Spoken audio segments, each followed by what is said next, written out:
আসসালামু আলাইকুম ওরহমতুল্লাহি ওবারাকাতু। সম্মানিত ভিউয়ার্স, কেমন আছেন?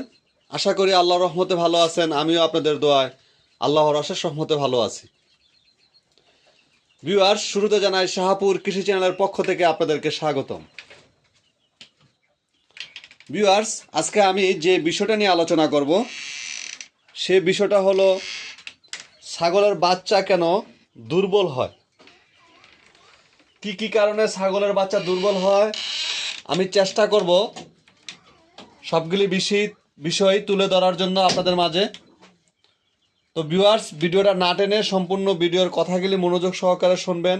ইনশাল্লাহ এই বিষয়গুলি যাদের অজানা আছে তাদের জানা হবে এবং অনেক অনেক গুরুত্বপূর্ণ একটি বিষয়।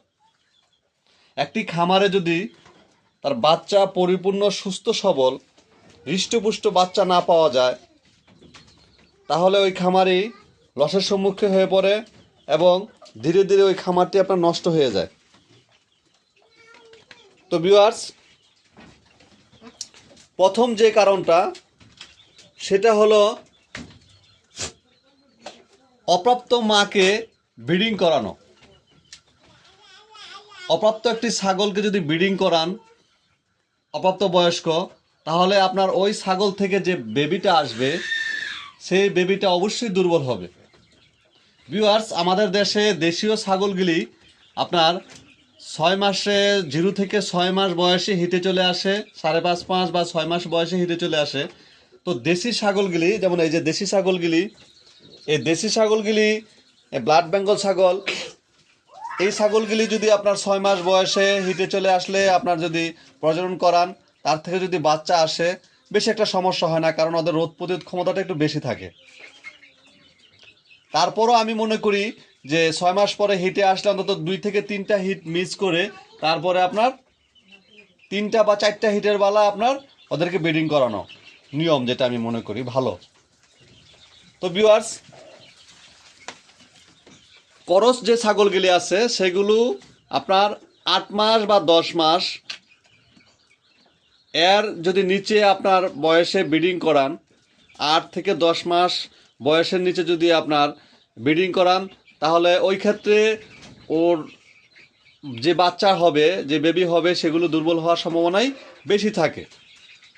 আর যদি আপনার অরিজিনাল বিটল বা অরিজিনাল সিরোহী উন্নত জাতের যদি ছাগল হয়ে থাকে, তাহলে আপনার ওই ছাগলগুলি একবার সর্বনিম্ন আপনার 1 বছর বা 14 মাস বয়সে যদি ব্রিডিং করান, তাহলে দেখবেন যে মাশাল্লাহ ওর বাচ্চাগুলি খুব সুন্দর হবে এবং হৃষ্টপুষ্ট হবে। তো ভিউয়ার্স, আমরা কি করি, আপনার যখন ছাগল হিটে চলে আসে তখন আপনার ওর যে মাটা গঠন হয়েছে কিনা বাচ্চা ধারণ করার, ওরকম দিকে ফলো না করে, ওরকম দিকে খেয়াল না করে আমরা কি করি, ছাগল হিটে আসলে সাথে সাথে আমরা ছাগলকে ব্রিডিং করাই। তার ফলে আপনার এই অপ্রাপ্ত বয়স্ক এবং পুষ্টিহীনতা মা ভুগতেছে, ওরকম মার ঘরে তো অবশ্যই আপনার দুর্বল বাচ্চা আসবে। তো ভিউয়ার্স, এটা আমি দেখাই আপনাদেরকে, একটি ছাগল আমার এখানে দেখাই। এই যে দেখেন, এই যে দেখেন এখানে 2টা বেবি আর ওই যে ওই সাইডেরটা আপনার মা। দেখেন এই বাচ্চাগুলির বয়স আপনার 6 মাস চলতেছে। ওর মার থেকে আল্লাহর রহমতে বাচ্চাগুলি এখন অনেক বড়।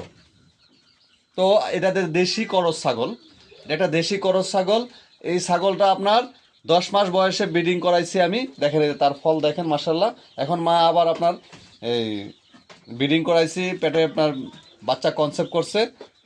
দেখেন বেবির 6 মাস বয়স, ইনশাল্লাহ দেখেন বাচ্চা কত সুন্দর আল্লাহর রহমতে। তো মাও আপনার হৃষ্টপুষ্ট। তো ভিউয়ার্স, আরেকটি যে ভুল করি সেই ভুলটা হলো আপনার বাচ্চা দেওয়ার পর ঠিক 21 দিন পরে আপনার ছাগল হিটে চলে আসে। তখন আমরা কি করি ভিউয়ার্স, খুশি হয়ে যে আরে আমার ছাগলের জাতটা ভালো, 21 দিনে চলে হিটে চলে আসছে, আমরা সাথে সাথে ছাগলটাকে আমরা ব্রিডিং করাই। এটা একটা চরম লেভেলের ভুল করি ভিউয়ার্স। যারা ছাগল খামারে আসি বা সারা ছাগল একটা দুটা লালন পালন করি, তারা চরম ভুল করি। অনেকে আপনার খুশি হয় আরে 21 দিনের দিন ডেকে দিছে, এটা হিটে চলে আসছে, আমরা এটা ব্রিডিং করাই। একবার ভেবে দেখেন ভিউয়ার্স, এই যে 21 দিনে ছাগলটা আপনার ব্রিডিং করাইলেন, ওর যে বাচ্চা আছে 2টা বা 3টা বা একটা থাকে বাচ্চা আছে, ওর এ মা বাচ্চাকে খাওয়াবে কি, এবং যে পেটে যে বাচ্চা কনসেপ্ট হলো ওই বাচ্চাকে আপনার কি দিবে? ধীরে ধীরে তো বাচ্চা পেটে যেটা আছে আপনার সেটা বড় হতে থাকবে, এবং এই যে দুনিয়াতে যে বাচ্চাগুলি আছে, যে বাচ্চাগুলি আপনার প্রসব করলো সেই বাচ্চাগুলি দুধ দিবে। তখন এই বাচ্চাগুলো দুর্বল হয়, এবং আপনার পেটে যে বাচ্চাটা ওটাও দুর্বল হয়, এবং মাও আপনার আস্তে আস্তে দুর্বল হয়ে যায়। তো ভিউয়ার্স, এই একটা আমরা ভুল করি। অন্তত আপনার বাচ্চার বয়স 3 মাস হওয়ার আগ পর্যন্ত উচিত না কোনো মা ছাগলকে ব্রিডিং করানো। সেটা আমি আমার অভিজ্ঞতা থেকে বলছি। ভিউয়ার্স, সর্বনিম্ন 3 মাস আগে ব্রিডিং করানো ঠিক না। কারণ 3 মাস পর বা 2 থেকে 2.5 মাস পর যখন বাচ্চাটা আপনার নিজে এই দুধের পাশাপাশি ঘাস ধরবে, তখন আপনার পরিপূর্ণ আপনার বাচ্চারা যখন আপনার এই ঘাস ধরবে দুধের পাশাপাশি, ওই সময় যদি আপনার মাকে ব্রিডিং করান, তাহলে আপনার বাচ্চাটা যদি মার থেকে আলাদা করে ফেলান, কোনো সমস্যা হবে না, বাচ্চাটাও ভালো হবে, এবং মাও আপনার ওই দুধটা আপনার না খাওয়ার ফলে মাটাও আস্তে আস্তে তাজা হয়ে যাবে।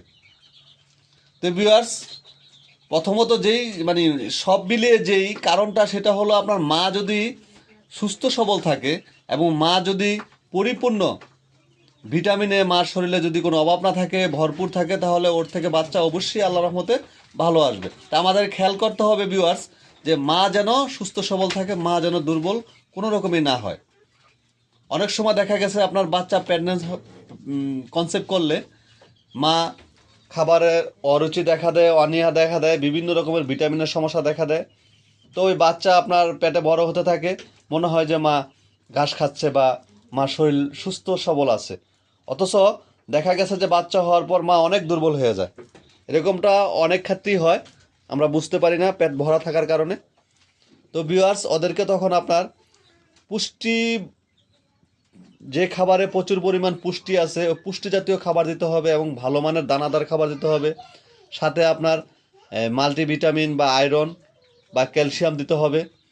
ডাক্তারদের পরামর্শ নিয়ে এই ধরনের কোর্সগুলি যদি করান, অবশ্যই বাচ্চাও আপনার দ্রুত সুস্থভাবে সঠিকভাবে আপনার প্রসাব করবে, এবং মাটাও ভালো থাকবে এবং বাচ্চাগুলো ভালো থাকবে। তো ভিউয়ার্স, আশা করি আমি আপনাদেরকে আমার অভিজ্ঞতাটা শেয়ার করতে পারছি বা বুঝাইতে পারছি। কতটুকু বুঝাতে পারছি সেটা আপনারা হয়তো ভালো জানেন। যদি ভিডিওটা একটি ভালো ভিডিও মনে করেন, তাহলে অবশ্যই ভিডিওটা শেয়ার দিবেন, এবং যারা আমার চ্যানেলে নতুন তারা অবশ্যই সাবস্ক্রাইব করবেন। আমি আপনাদেরকে যে বিষয়টা জানি বা যে বিষয়গুলো আমি উপকার পাই অবশ্যই আপনাদের মাঝে শেয়ার করব। আর বিরক্ত করছি না আপনাদেরকে, এখানে নিয়েই সমাপ্ত করছি। আল্লাহ হাফেজ।